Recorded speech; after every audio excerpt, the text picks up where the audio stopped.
Pernahkah kalian bertanya-tanya bagaimana negara yang kaya akan danau, gunung, dan satwa liar ini terbentuk? Sejarahnya jauh lebih dalam dan berwarna daripada yang bisa kita bayangkan. Ayo kita mulai perjalanan waktu melintasi ribuan tahun sejarah Uganda. Jauh sebelum peta modern digambar, wilayah yang kita kenal sebagai Uganda adalah rumah bagi kerajaan-kerajaan besar yang megah. Salah satu yang paling terkenal adalah Kerajaan Buganda, yang berpusat di sekitar Danau Victoria. Masyarakatnya, yang dikenal sebagai Baganda, membangun struktur sosial yang kompleks dengan seorang raja yang disebut Kabaka sebagai pemimpin tertinggi. Mereka bukan satu-satunya. Di sebelah barat, Kerajaan Bunyoro Kitara juga berkuasa, dengan tradisi dan kekuatan militer yang disegani. Kerajaan lain seperti Ankole dan Toro juga ikut membentuk mosaik budaya yang kaya di wilayah ini. Kehidupan saat itu sangat komunal, di mana pertanian, peternakan, dan kerajinan tangan seperti pembuatan keranjang dan gerabah menjadi tulang punggung ekonomi. Posisi Uganda yang strategis di jantung Afrika Timur membuatnya menjadi pusat perdagangan yang ramai. Karavan-karavan dagang melintasi sabana, membawa barang-barang berharga seperti gading, garam, dan hasil bumi. Mereka tidak hanya bertukar barang, tetapi juga bertukar ide, budaya, dan teknologi. Jaringan perdagangan ini menghubungkan kerajaan-kerajaan di pedalaman dengan para pedagang dari pesisir Samudra Hindia, termasuk para pedagang Arab. Melalui interaksi inilah Islam mulai menyebar secara perlahan di kalangan elite kerajaan, terutama di Buganda. Keterbukaan terhadap dunia luar ini menunjukkan betapa dinamisnya masyarakat Uganda kuno. Namun, pada akhir abad ke-19, gelombang perubahan besar datang dari Eropa. Para penjelajah seperti John Hanning-Speke tiba, diikuti oleh para misionaris Kristen, baik Katolik maupun Protestan. Kehadiran mereka memicu persaingan agama dan politik di dalam istana kerajaan. Puncaknya adalah ketika Inggris, dalam perlombaan berebut koloni di Afrika, menjadikan Uganda sebagai protektorat pada tahun ke-1894. Ini adalah awal dari era kolonial yang akan mengubah segalanya. Batas-batas wilayah digambar ulang, seringkali tanpa mempertimbangkan batas etnis atau kerajaan yang sudah ada. Administrasi kolonial mengambil alih kekuasaan, dan sistem ekonomi diubah untuk melayani kepentingan kerajaan Inggris, terutama melalui penanaman tanaman komersial seperti kapas dan kopi. Perjuangan untuk merdeka mulai bersemi di pertengahan abad ke-20. Para nasionalis Uganda, yang terinspirasi oleh gerakan kemerdekaan di seluruh dunia, mulai menuntut hak untuk memerintah diri sendiri.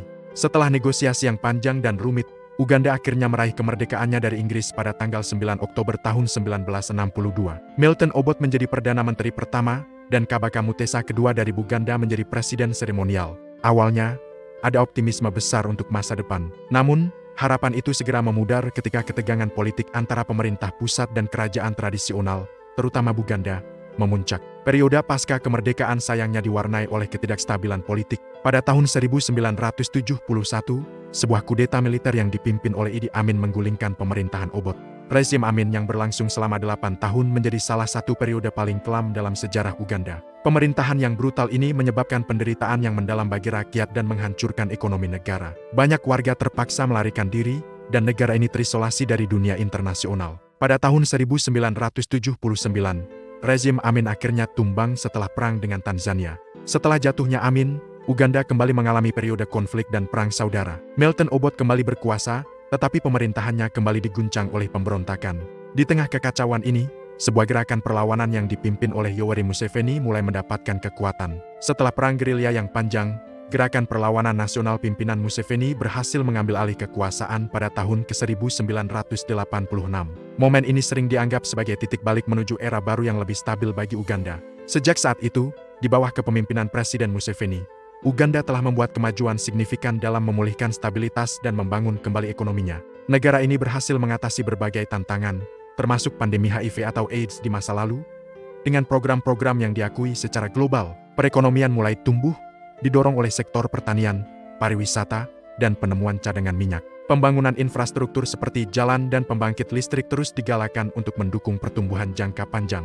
Meskipun begitu, Uganda modern masih menghadapi tantangan yang tidak sedikit. Pertumbuhan populasi yang cepat, terutama di kalangan anak muda, menciptakan tekanan besar pada lapangan kerja, pendidikan, dan layanan kesehatan. Kesenjangan ekonomi antara perkotaan dan pedesaan masih menjadi isu penting. Di panggung politik, dinamika demokrasi dan suksesi kepemimpinan tetap menjadi topik perdebatan yang hangat di dalam negeri. Namun, semangat rakyat Uganda untuk terus maju tidak pernah padam. Dari kerajaan-kerajaan kuno yang megah, melalui masa kolonial yang sulit, hingga perjuangan membangun bangsa modern, sejarah Uganda adalah kisah tentang ketahanan, adaptasi, dan harapan. Ini adalah cerminan perjalanan banyak negara di Afrika. Dengan memahami masa lalunya yang kompleks, kita bisa lebih menghargai Uganda yang kita lihat hari ini, sebuah negara dengan potensi luar biasa, budaya yang hidup, dan rakyat yang tangguh menatap masa depan. Terima kasih sudah menyimak perjalanan sejarah Uganda bersama kami. Jangan lupa untuk like, subscribe, dan nyalakan lonceng notifikasi agar tidak ketinggalan video-video menarik lainnya. Sampai jumpa.